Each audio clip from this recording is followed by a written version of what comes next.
Bonjour à tous et bienvenue dans ce nouveau live d'ITC, notre petit rendez-vous du jeudi. J'espère que tout le monde va bien aujourd'hui.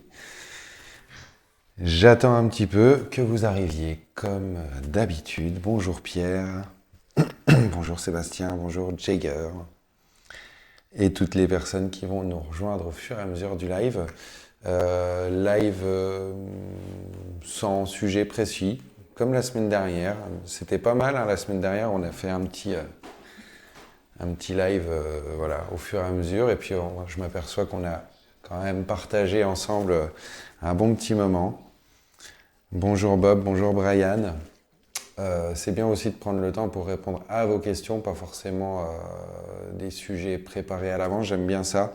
Ça permet d'être des fois d'avoir un peu plus de champ de questions et de répondre sur des produits que j'ai pas forcément l'habitude de vous présenter dans le live. En tout cas, si on arrive à y répondre un petit peu ensemble et puis par l'intermédiaire de toutes les personnes qui suivent le live en ce moment, hein, vous pouvez des fois avoir des réponses entre vous. Bonjour Caroline, bonjour Michael, Géronimo, Benoît. Ah ah, te voilà, tu es toujours pas revenu vers moi, hein. Je t'avais envoyé le petit message, il faut revenir vers moi, euh, puisque tu as bien entendu gagné des boîtes d'aiguilles suite à la petite déconvenue de la semaine dernière où la machine t'était passée, bah, comme on dit, sous le nez. Voilà. Donc j'attends toujours, n'hésite pas, hein, reviens vers moi et on s'occupe bien de toi. D'ailleurs, c'est Aurélie, je crois, qui a... Ouais, c'est Aurélie. Elle a bien reçu sa machine, elle m'a envoyé des photos des tatous qu'elle avait fait avec. Euh, on vous repartagera ça sur les réseaux et elle vous le partagera peut-être aussi sur le groupe Travel Seller. Parlons-en. J'avais quand même parlé de deux choses la semaine dernière, c'est-à-dire vous expliquer en gros la différence entre les deux, entre les cartouches, on va dire, de toutes nos gammes et puis les nouvelles, les suprêmes que nous avons sorties il y a quelques mois maintenant. On m'avait demandé des infos concernant la différence entre notamment la M+, et puis la Suprême. On va y revenir, je vais vous montrer ça.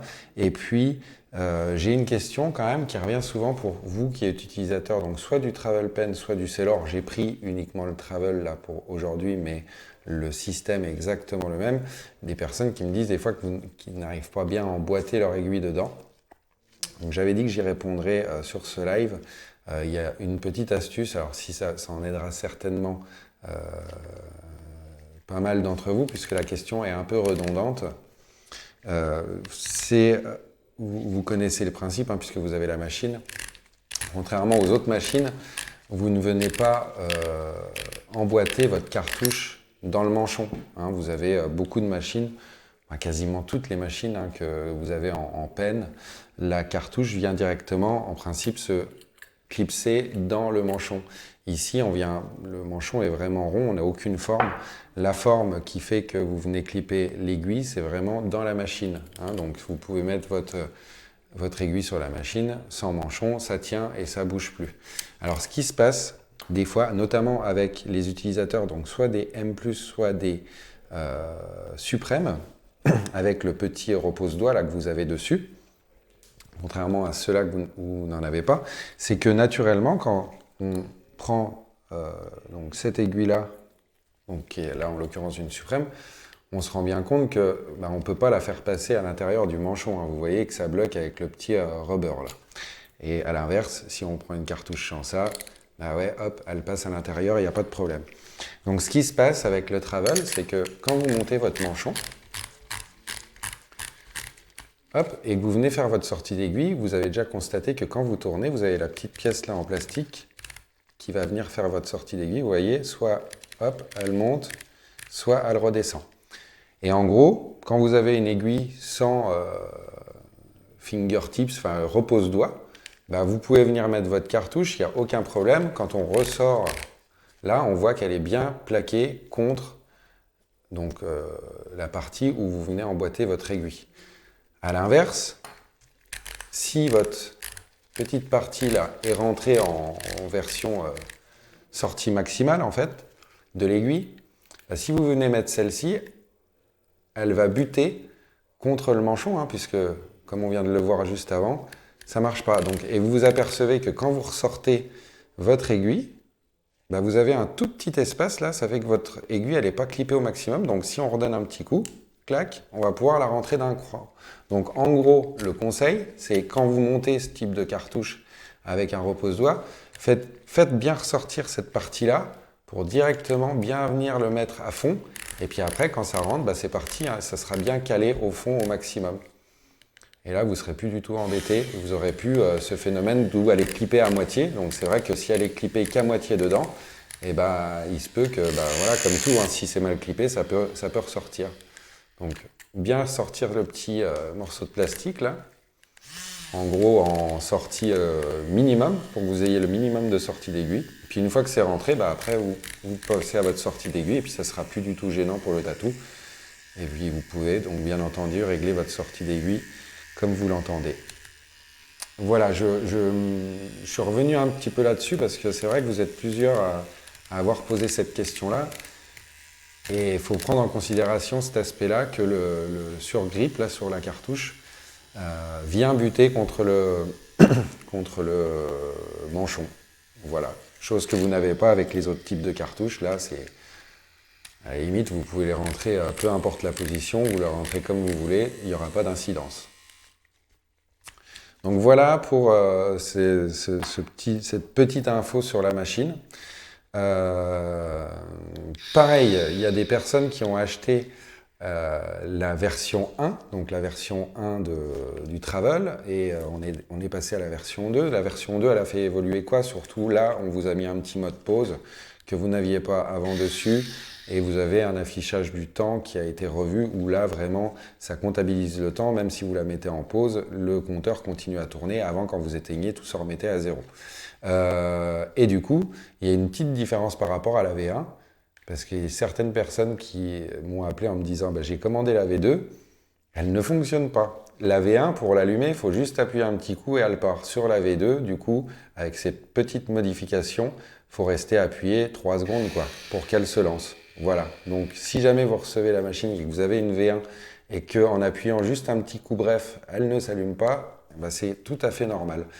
On a fait la petite modif sur la notice, mais je sais que vous êtes nombreux à des fois passer dessus et puis à la laisser dans le carton. Mais je vous en veux absolument pas parce que je suis un peu comme vous. Je reçois un nouveau jouet, je regarde pas forcément le mode d'emploi, je commence directement à essayer de voir comment je peux m'en servir sans passer par la case mode d'emploi. Donc voilà pour ces deux petites informations concernant la Travel et c'est valable également sur le Sailor hein, pour la mise en route sur les nouvelles versions.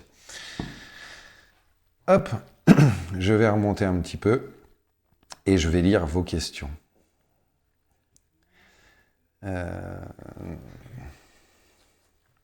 Bon bah on s'est mal compris, bah, on va s'appeler avant la fin de la journée du coup.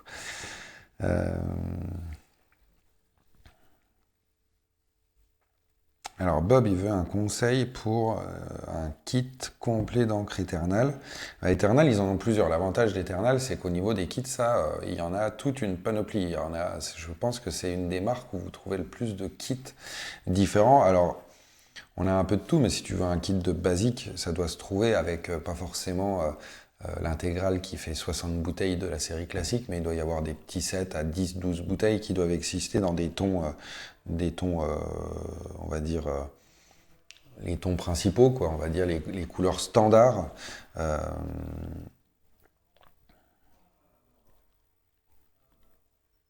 Ou sinon, tu as toujours la solution de l'achat à la bouteille. Comme ça, là, tu fais vraiment ta sélection, Bob. Tu prends vraiment ce que tu as besoin et tu arriveras peut-être à moins de bouteilles que dans un kit. Et si tu n'es pas sûr, au moins, tu auras vraiment ce que tu veux. Parce que c'est vrai que des fois, dans les kits, alors ça dépend comment ils sont faits, mais dans les couleurs, ça dépend vraiment de la demande que vous avez des clients. Pour les gris, par exemple, les gris opaques, les choses comme ça, bah, c'est sûr qu'il y a des teintes aussi que vous utilisez moins. Donc le set, c'est bien quand vous voulez tester ou quand vous faites vraiment que ça et puis vous passez ça toute la journée. Après, c'est vrai qu'il y a des fois, vous économisez quelques euros avec un kit et encore, c'est même pas toujours le cas. Et au final, vous vous retrouvez avec une encre que vous devez jeter parce que vous n'en êtes pas servi du tout dans le set. Donc écoute Bob, en plus chez Eternal, tu as quand même une petite partie de la gamme Eternal qui est dispo en 15 ml. Donc tu peux même faire tes petits tests sur vraiment de la petite contenance. Et ça te permet voilà, d'essayer voilà, sans mettre un rein, comme tu dis. Ça reste abordable, parce que je crois que le 15 ml doit être à 7 euros, quelque chose comme ça, et puis le 30 à 12. Donc voilà, ça reste, quand tu les achètes hors kit, tu en achètes de temps en temps une ou deux bouteilles. Voilà, c'est pas ce qui va non plus plomber le budget, je pense. Je descends un petit peu, ils veulent regagner des machines, ça y est, ils y ont pris goût.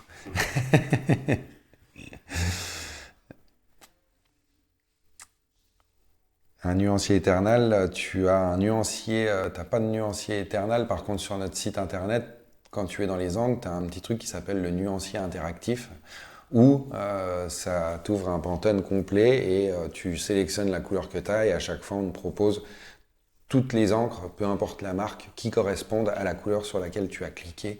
Et du coup, tu as plusieurs propositions. Donc, je t'invite à essayer ça sur le site. C'est un outil, des fois, que vous servez. Enfin, alors, je ne sais pas si vous ne le voyez pas ou s'il n'est pas mis en avant, mais c'est un outil qui existe depuis longtemps. Donc, n'hésitez pas à aller dessus. Quand vous êtes dans le rayon des encres, vous avez vraiment quelque chose qui s'appelle nuancier interactif. Et ça vous permet déjà de faire un petit.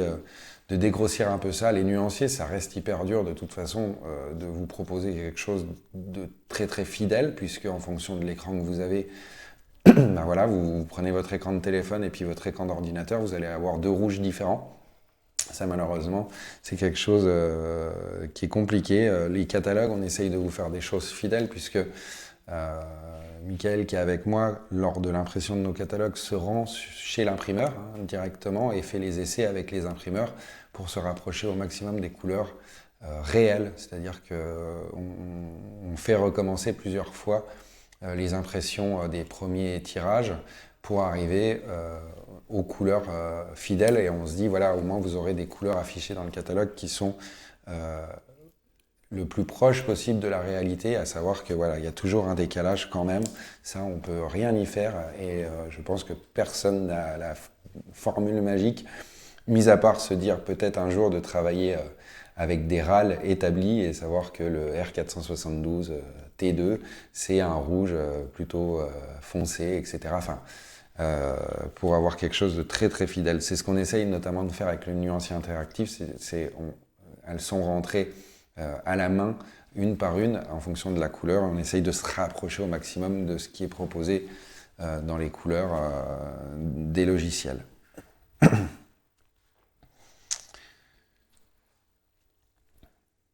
Alors, Tony, quelle est la différence entre la Solnova Unlimited 3.5 et 4 ? Moi, je t'avoue qu'on vend que la 3.5. La 4, on ne l'a pas rentrée. La différence, c'est encore une fois l'excentrique, mais comme sur toutes les autres machines, qui existe. On a été très très longtemps sur du 3.5 et depuis, on va dire 2 ans, 3 ans, bon, Bishop beaucoup plus longtemps, hein, ça fait beaucoup plus longtemps qu'il s'était mis avec ce système-là de différents excentriques, FK Iron aussi, mais on commence vraiment à avoir des excentriques qui diffèrent. L'excentrique, c'est la course de ton aiguille, hein, c'est entre guillemets, après, tu schématises un peu, c'est le cycle que fait ton aiguille après l'excentrique à la sortie du moteur. On va remontrer le schéma, je vous l'avais mis, normalement il doit y être maintenant sur les pages de nos produits, notamment les Sailor, Travel et Nomad. Vous devez trouver ce petit schéma là, c'est-à-dire que le point rouge correspond, si on peut schématiser sur une machine trad, au téton de votre masselotte, hein, et puis bah, l'excentrique tourne en rond, donc le 3.5 se rapproche du centre et fait un mouvement cyclique plus petit que le 4.2 qui est éloigné du centre. Donc on allonge le cycle de l'aiguille, tout simplement.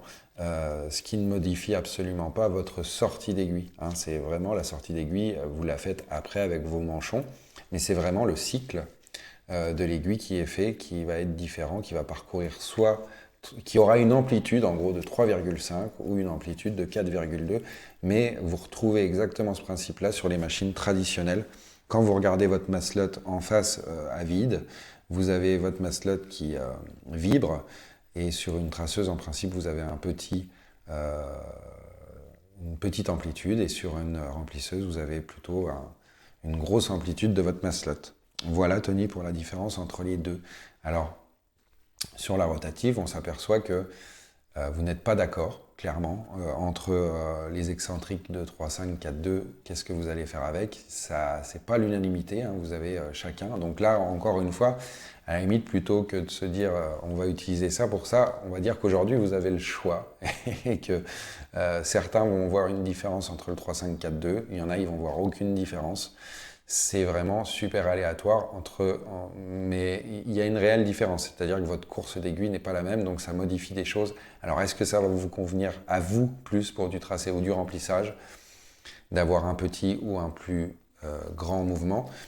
Ça, encore une fois, on s'aperçoit que c'est vraiment différent en fonction des profils. Si on vous appelait tous un par un et qu'on vous demandait, on aurait un pourcentage qui dirait moi je préfère le 3,5 pour tracer, et puis un autre qui dirait moi je préfère le 4,2. Donc il n'y a pas de règle établie sur ça. C'est simplement peut-être, dans tous les cas, moi je pense que vous allez quand même y arriver, vous allez être plus à l'aise avec tel ou tel. Jusqu'à maintenant, en tout cas, ce qui était proposé sur le marché, c'était du 3,5. Donc il y avait des machines avec lesquelles vous arriviez à tracer, d'autres moins, mais elles avaient toutes du 3,5. Après, il y a le phénomène du moteur derrière qui envoie telle ou telle puissance. Et aujourd'hui, le 4.2 vient compléter un petit peu cette offre-là. Mais encore une fois, il y a vraiment des gens qui voient la différence. Donc il y a vraiment une utilité. Et physiquement, on n'a pas le même mouvement. Donc oui, ça apporte des différences sur la machine. Après, savoir sur quel boulot ça va vous l'améliorer ou ça va vous aider, ça encore une fois, c'est propre à chacun. Et c'est pour ça qu'aujourd'hui, vous allez avoir tendance à avoir deux machines avec deux excentriques différents.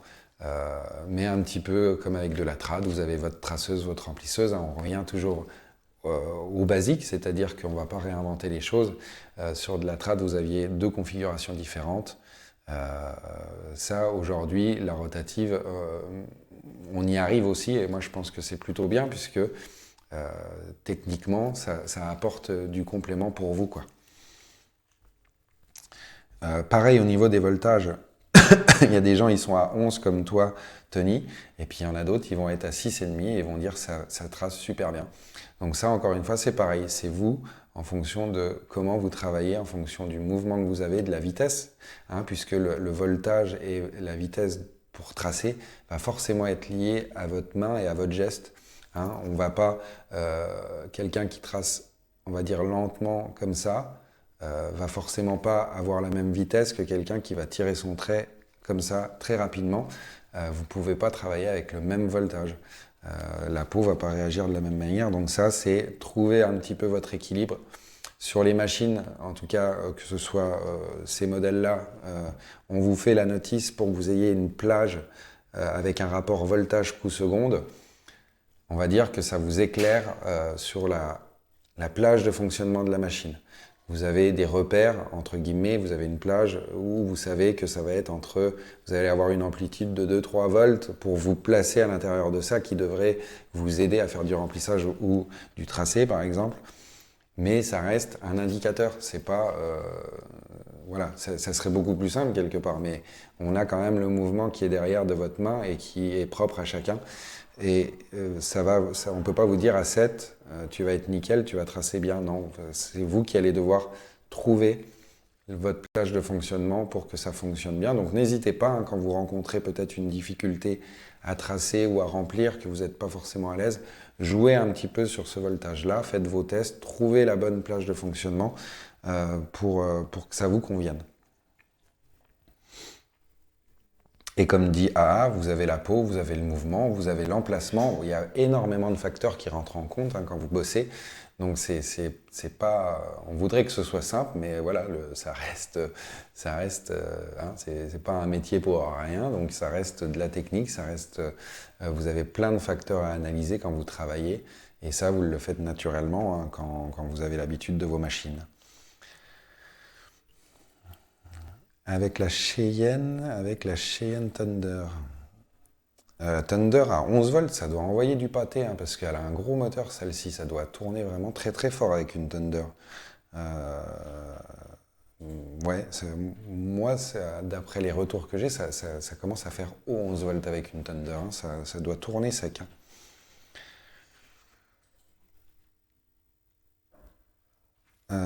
Je remonte un petit peu parce que je vois que ça parle. Ouais, donc Pierre, c'est. Voilà, ça. Hop. Pour la 3.5, c'est bon du coup. Bah alors oui, 3.5, encore une fois, je te dis, hein, pour qui ça va aller. Euh, oui, donc je regardais un petit peu par rapport aux mesures qu'on avait fait sur le Thunder. À 11 volts, t'es déjà à combien? 140, 145 coups secondes, ça commence à envoyer. Donc à mon avis, tu traces vite, parce que sinon, ça doit limite. Je sais pas si tu as beaucoup de saignement ou pas, mais ça commence à être haut, hein, au niveau voltage, hein. Je regarde, bon, bah, vous parlez, vous échangez. Donc ouais, vous avez quand même voilà, par exemple H est à 7,5 et donc on a quand même un gros écart entre Tony et H voilà. Et puis Bob, il vient se placer entre les deux à 9, voilà. Voilà pour cette partie-là. Euh, il y a aussi donc le point sur lequel je voulais revenir, c'était les cartouches. Vous montrez en gros et vous expliquez la différence entre la suprême et les autres, on va dire. En tout cas, en termes d'évolution du produit, ce qu'on a fait évoluer, hein, parce que on l'a pas sorti juste pour dire voilà. Je vais me mettre sur un fond noir. Ça sera voilà, Eh, Hollywood, hein, gros moyen, effets spéciaux, hein. Fond noir. Alors, j'ai pris une confort, des gros bras. J'ai pris une M+, voilà, et puis j'ai pris une suprême. Donc la différence déjà, ça se joue au niveau du repose-doigt. Vous avez quelque chose de circulaire ici, hexagonal sur les suprêmes. Et puis la différence, elle se fait vraiment au niveau, faut démonter un petit peu, au niveau de la membrane. Toc. Donc là, sur les M+, vous avez votre membrane qui est toute simple. Alors je sais pas parce que j'ai regardé avant le live, mais c'est vraiment tout petit. Alors je ne sais pas si vous allez arriver à voir, mais l'évolution vraiment se fait au niveau de la. Donc ça, je reprends la suprême, du coup. Alors il a zoomé beaucoup, Mika, il essaye de régler. Je redescends un petit peu. Voilà. Alors je ne sais pas si on va voir. Je sais pas si on va voir, mais là, juste ici, là, sur la membrane que vous avez sur les suprêmes, vous avez en gros une surmoulure de la membrane ici, une surépaisseur qui est faite, qui est vers le bas, hein, qui va permettre en fait à vos aiguilles d'être plaquées contre votre buse et d'améliorer aussi le guidage de votre aiguille, de votre liner et aussi des magnums, hein, de toute façon. Mais voilà, vous allez avoir un guidage. Je vais essayer de vous la remontrer. Elle est juste ici. Je ne sais pas si vous la voyez, la petite surépaisseur. Non, on n'y arrive pas. C'est vraiment trop petit. Mais ce que je ferai, je prendrai peut-être une photo. On arrivera peut-être mieux. On vous passera une photo. Ce sera peut-être, il y aura peut-être besoin de moins de lumière pour qu'on la voit ressortir. Je ne sais pas. Mais je vais essayer de vous la montrer. Je ne sais pas si vous la voyez, la petite surépaisseur. Voilà. En gros, vous avez une petite surépaisseur ici qu'on a demandé à placer sur le produit pour que, justement, on gagne en guidage, notamment, vous devez le remarquer, notamment sur les liners, hein. C'était vraiment la demande qu'on avait à la base, c'est vraiment sur le liner, d'améliorer encore le guidage pour que vous ayez vraiment des aiguilles précises. Voilà, donc mécaniquement, ça va appliquer une tension supplémentaire et quand la membrane va s'activer, elle va avoir tendance à se replaquer un petit peu vers la buse. Après, on réinvente rien, c'est-à-dire qu'on repart sur ce que vous avez connu à l'époque des aiguilles traditionnelles. Quand vous aviez votre aiguille, vous la sortiez de votre blister et vous mettiez un petit coup pour la cintrer légèrement avant de la mettre dans votre buse. C'est ce que vous faites toujours, hein, si vous utilisez toujours de l'aiguille traditionnelle. Le but, c'est de faire en sorte que votre aiguille vienne plaquer bien votre buse, voilà, ici, que ce soit bien calé et que vous soyez voilà, confort pour travailler, tout simplement.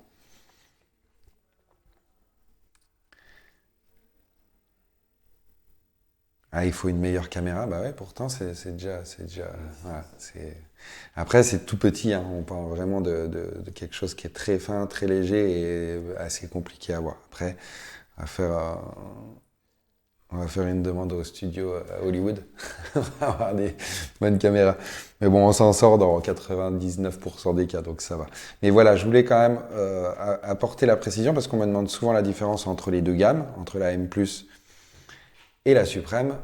Ça se joue là, voilà. Donc, alors certains, encore une fois, affectionnent plus ou telle gamme. Encore une fois, moi, le principal, c'est que vous ayez la gamme qui vous convienne, hein. Voilà, le but, c'est pas de faire migrer tout le monde vers une gamme. Et c'est pour ça qu'on en a plusieurs, puisqu'on sait très bien que vous ne pouvez pas tous partir sur une seule gamme. Vous avez des sensibilités différentes avec les produits. Et quand vous travaillez, c'est votre ressenti qui prime. Voilà pour ce petit rappel technique, en tout cas sur le produit. Si vous avez d'autres questions, je peux essayer d'y revenir. Sinon, je ne vais pas non plus vous garder toute l'après-midi. Parce que vous devez avoir pas mal de travail depuis la reprise. Donc, faut pouvoir y retourner. Vous arrivez peut-être même sur la fin de votre pause déjeuner. Voilà pour au niveau des infos. Alors, des fois, j'ai des bugs. J'ai l'impression que j'ai plus les commentaires. C'est bizarre. C'est Facebook. Des fois, ça... C'est bizarre. Ah oui, ça a tout planté là. Je vais essayer d'y revenir un peu en arrière, de m'y remettre. Bon, c'est pas très grave. En tout cas, j'espère. Vous attendez le concours, ben, on va essayer de se réorganiser ça. Alors, petite précision, malheureusement, semaine prochaine, il n'y aura pas de live. Je le reporte à la semaine d'après. Je ne serai pas parmi vous la semaine prochaine. Mais on s'en remet ça, du coup, dans 2 semaines. Et ça me laisse le temps de réfléchir éventuellement à un concours. Mais aussi, n'hésitez pas à poser vos questions, c'est important qu'on les ait pour répondre.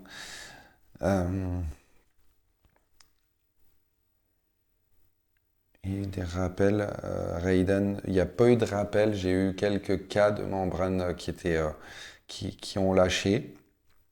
Mais comme ça arrive sur un peu toutes les gammes, mais du coup on a fait en sorte que les suprêmes on a encore recorrigé au niveau de la membrane pour la rendre encore plus résistante.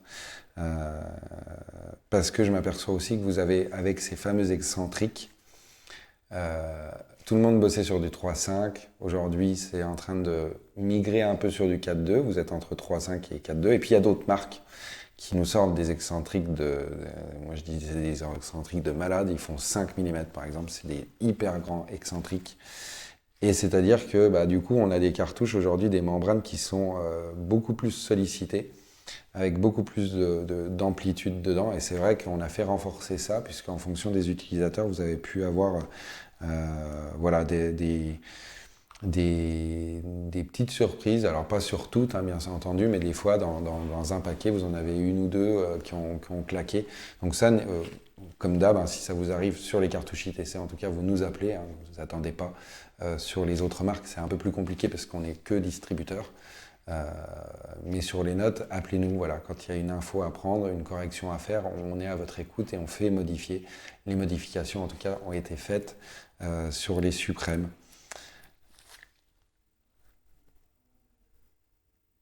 Ça, c'est pareil, Yaya. Tu as reçu des boîtes de stériles en barbel avec des billes manquantes. Oui, c'est qu'au montage, avant la stérilisation, peut-être la personne, parce qu'on en stérilise énormément, hein, c'est fait d'ailleurs la sté en France, hein, on travaille avec une société française qui s'occupe de faire la stérilisation. La personne sur la chaîne de stérilisation a peut-être pris la barre et n'a pas fait attention qu'il manquait de billes.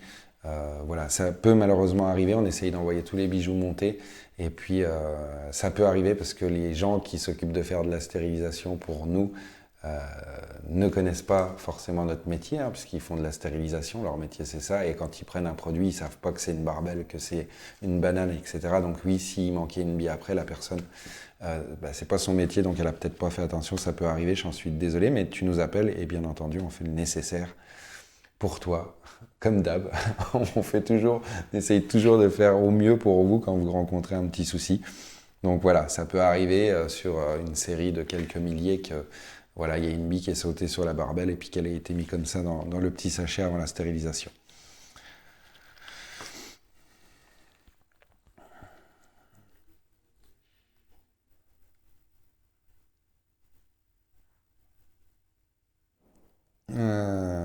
Elles s'épaississent très vite après l'ouverture. Ouais, alors j'ai pas eu spécialement de retour, mais c'est peut-être un petit peu. Alors tu peux peut-être confirmer, mais c'est peut-être un peu comme Intense, où Intense, on a cette petite pellicule qui se forme, notamment sur les couleurs, très très souvent, où ça a tendance à se sécher assez vite. Euh,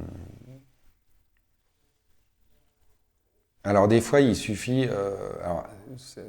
On avait ce qu'on appelait du ink booster. Vous rajoutez ce petit liquide là dedans, ça permet ou le keeping wet de chez Eternal. Alors c'est pas des diluants, ça va servir à rajouter un petit peu de liquide pour éviter que ça sèche trop vite. Ça peut être une solution quand vous avez des encres comme ça. Le keeping wet là, c'est vraiment fait pour ça. Ça va pas diluer votre encre, ça va juste ramener un peu de base dedans. Le diluant, lui, va vraiment éclaircir l'encre. Le keeping wet va venir, hop, remettre un petit coup d'humidité entre guillemets pour que ça sèche un peu moins. C'est quand les pigments, alors ça dépend vraiment des couleurs, mais en fonction des pigments utilisés, ça peut arriver qu'en fonction de la quantité de pigments, ça sèche plus ou moins vite. Hein, quand vous avez moins de liquide pour les diluer, ça peut arriver, ouais. Mais ce ne sera pas sur toutes les couleurs. Mais on rencontre ça, le phénomène, sur toutes les marques d'encre. Et notamment quand vous avez un rouge ou un vert, vous remarquez qu'elles ne sont pas remplies pareil au niveau des pigments, puisque en fonction de tel ou tel pigment, on est obligé d'en mettre plus ou moins pour obtenir les couleurs que vous souhaitez. Je redescends, je remonte. Voilà. J'espère, Steven, avoir répondu à ta question. Idem, n'hésite pas à nous contacter si tu as besoin de plus d'infos, de précision. On est là, bien entendu, à votre écoute pour répondre à tout ça, alors soit par téléphone, soit par les réseaux, soit par le petit chat que vous avez sur le site. Voilà, n'hésitez pas. Alors, Yo, il est toujours en travaux. Il faudra nous montrer les photos quand ce sera terminé. Bah voilà, je vais vous abandonner pour aujourd'hui. Je vous souhaite bon appétit, des bons travaux à Yo. Et puis, j'ai vu hier, je voulais juste, hop, je regarde, je sais plus. C'est Steven. C'est Steven bah oui, c'est toi en plus, je suis bête, hein, je regarde, mais que je voulais féliciter pour ton heureux événement, donc voilà. On s'était dit à demain, on s'est retrouvés. Voilà, donc félicitations à toi, jeune papa. Je remonte un petit peu. Hop. Voilà, ça a encore un petit peu bugué. Bon bah écoutez, je vais pas insister. Si ça bug un peu, on se garde les questions. Pas pour la semaine prochaine, mais la semaine d'après, puisque je suis pas là la semaine prochaine. Je vous souhaite un excellent après-midi. N'hésitez pas à revenir vers nous. On est là pour vous aider, répondre à vos questions avec grand plaisir. Je vous souhaite un bon appétit, une bonne fin de semaine, profitez bien et puis je vous dis à dans 2 semaines. Salut à tous!